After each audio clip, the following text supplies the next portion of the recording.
Okay, so I normally would make this as like a sit down video, but my lights are currently at my son's school because I so graciously let them use them for their holiday workshop so they can take pictures with Santa. Anyways, here's some books I'm going to read.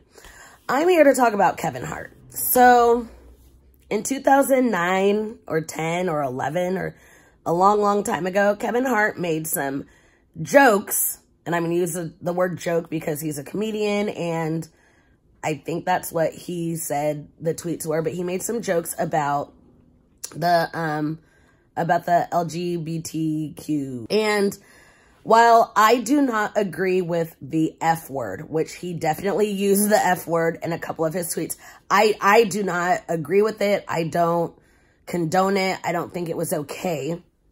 But he used that word as jokes.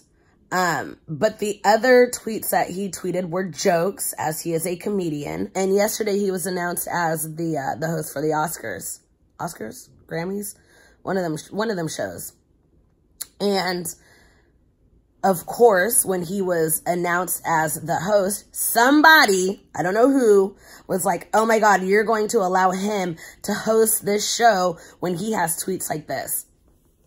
Now, I'm definitely the type of person that's like, call people out for something that they have done, because people need to see like their true colors. People need to understand what they said wasn't okay.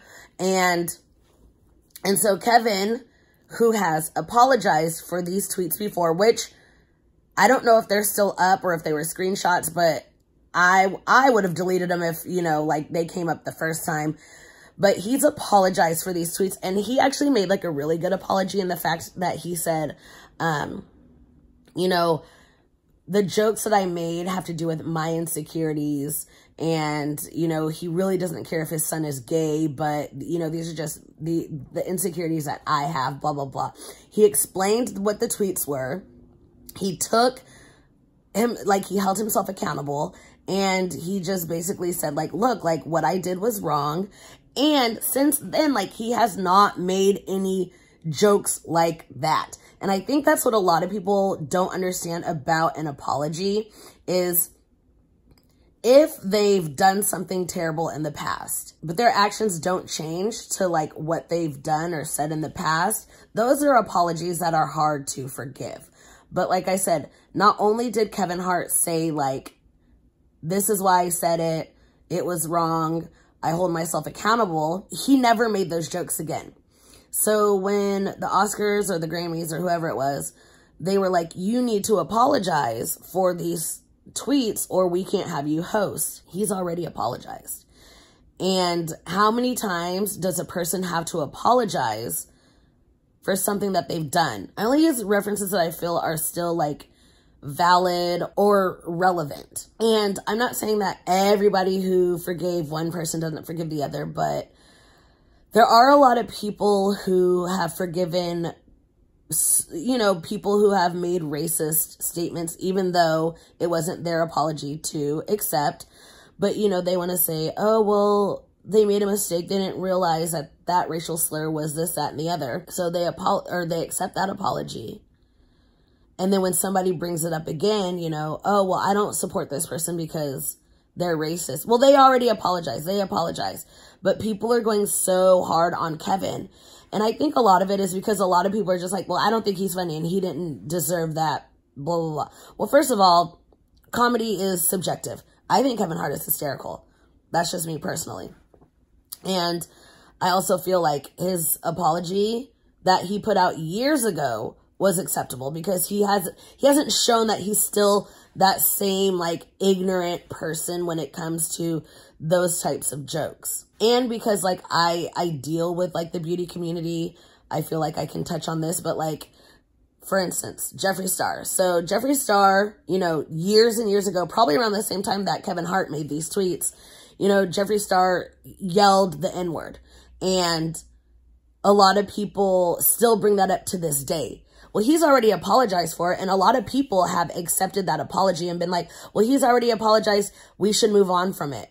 So if you guys are accepting that apology, how come you can't accept Kevin Hart's apology? And I'm not saying that because I don't know who is and who isn't accepting which apologies, but you have to keep the same energy, accept the same apologies, you know? And I don't know, like the fact that Kevin Hart had already apologized and people have gone so hard to find these tweets, but they can't find his apology. Like, so you're going through all this, I mean, from 2009, you're trying to find these tweets, but you can't find an apology that was like 5 years ago, but you can find tweets that were almost 10 years old. Like, I don't know. It's just people pick and choose what they pick and choose. And on the same note as like picking and choosing.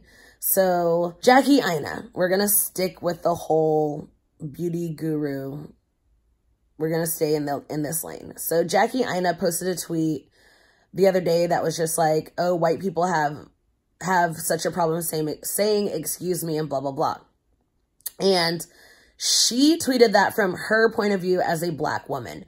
And I don't know because like I've come across the same things, you know, people not saying excuse me, people going out of their way to not use words and being polite and whatever. That's her truth, okay? And a lot of people are getting on her because she didn't say anything about Jared from Too Faced when he tweeted, you know, the picture of the cake that said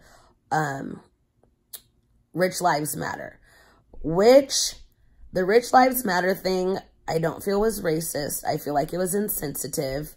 But a lot of people are getting upset that Jackie said nothing about the Jared situation.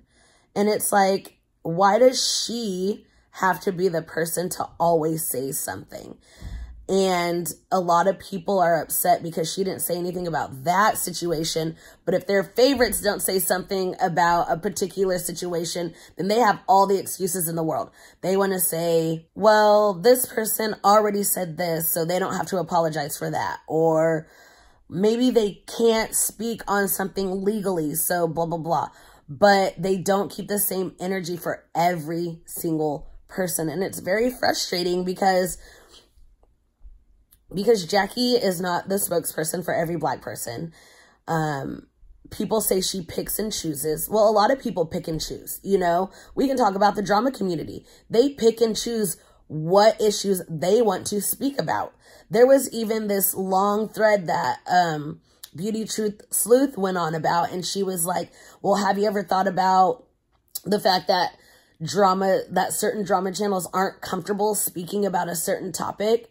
So why is it okay for drama channels to not speak on something, but the minute, you know, Jackie Aina doesn't speak on something, then all of a sudden it's an issue, it's a problem. Okay, so I just tweeted this, and people have excused Jeffree Star's racism for years, and they've been like, well, I don't care that he said something racist. It was in the past. I've forgiven him, and plus, he makes great makeup, so, you know, it doesn't bother me. The same thing can be said about Jackie Aina. Yes, she talks about white people, which is her truth. But me as a watcher of her channel, she uplifts me as a black woman. So I don't care what it is she has to say about white people. Like, do you guys not see the correlation? Like the same thing. It's the exact same thing. It's the exact same thing. So basically, like, this is my video, and I guess I'll just make this like Vlogmas day, whatever today is, because I've been doing Vlogmas, but I've been trying to vlog, so I haven't been uploading in my normal situation area. But you guys, like, we have to try to keep the same energy for everybody. So, like, yes, you may not like Jackie, but if you don't like her, then stop talking about her, you know? Stop trying to make her do things that she should do just because, like, you don't like her or whatever, you know? I'm not a big fan of Jeffree Star, but I don't I don't like tweet about him all the time in ways that are like, well, I think Jeffree Star should do this, or I think Jeffree Star should do that. I do use a lot of comparisons when it comes to him because I feel like a lot of people have accepted his apologies, and they despite his actions, they still are like, well, I like him and I think he's a great person, despite, you know, him going off on people, even though he just told James Charles, hey, maybe you shouldn't react in this type of way. You know, like, I feel like he needs to take his own advice. I don't think Jeffree Star is a devil or whatever, but I think that I still think that he gets away with a lot of things that other people don't. And I don't know why. I just don't feel that everybody gets the same treatment as him. So that's why I use him a lot when it comes to referencing other things. I don't hate the guy. I just don't understand, if that makes sense. Like, if everybody was treated the same way that Jeffree Star was treated, then maybe I would get it. But people are so quick to defend Jeffree Star, but not other people. So that's the issue that I have. So I guess my issue really isn't with Jeffree. I guess my issue is with other people in society. Whatever. So I guess that's my vlog for today. Even though the day's just started. Like, it's 10 o'clock in the morning. I've already watched T-Spill and her rewind, which was amazing. And I can't wait to see, is she doing a rewind for drama channels? Because that'd be amazing. But yeah, so basically I'm going to continue to vlog during the day, but this vlog already, like, I've been talking for almost 15 minutes. So yeah, this vlog is going to go up now. All right, bye.